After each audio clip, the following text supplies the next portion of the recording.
Hi guys, it's Harvey from All Parts Pool and Spa. Today we're going to go through a little bit of a diagram. You know, I've been keying on these minimums between a heat pump and a heater.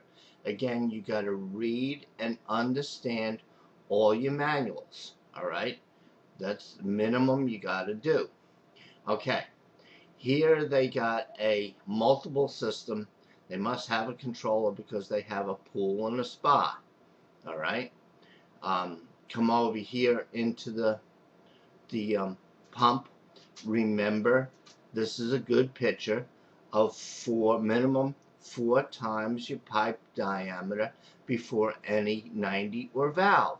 So if this valve was here and this pump was here and this was 2 inch, it would be 4 times the pipe diameter. That would be 8 inches of straight pipe.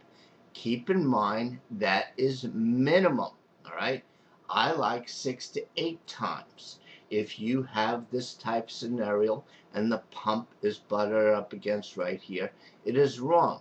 Repipe it, all right? Or whoever did it, repipe it. It's wrong hydraulically. So we come back out through the filter, through here. Now they have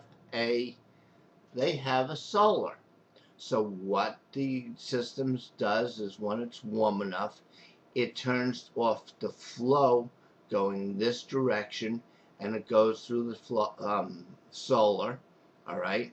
The reason why they have it piped this way, if the controller goes through the solar, warms up the water a little bit, but you're dropping, they have the heat pump turn on.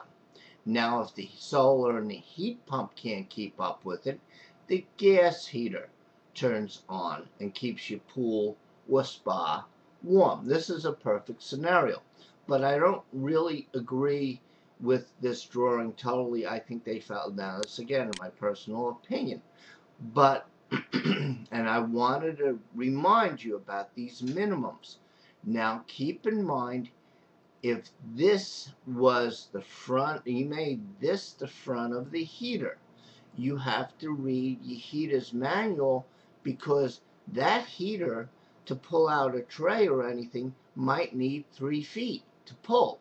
So you wouldn't be able to work on that heater, argument's sake, without removing it, doing the work, and reinstalling it. All right?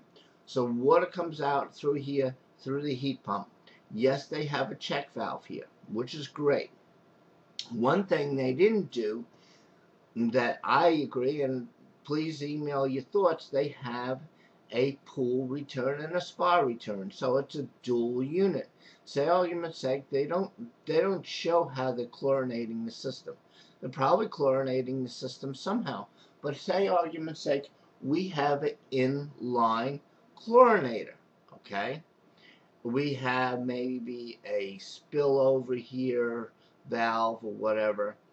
I say, and I'm not always right or wrong, okay, I say since they have a check valve here is great, they failed to put a check valve in this line, because more than likely you would have the chlorinator right here in this line, all right?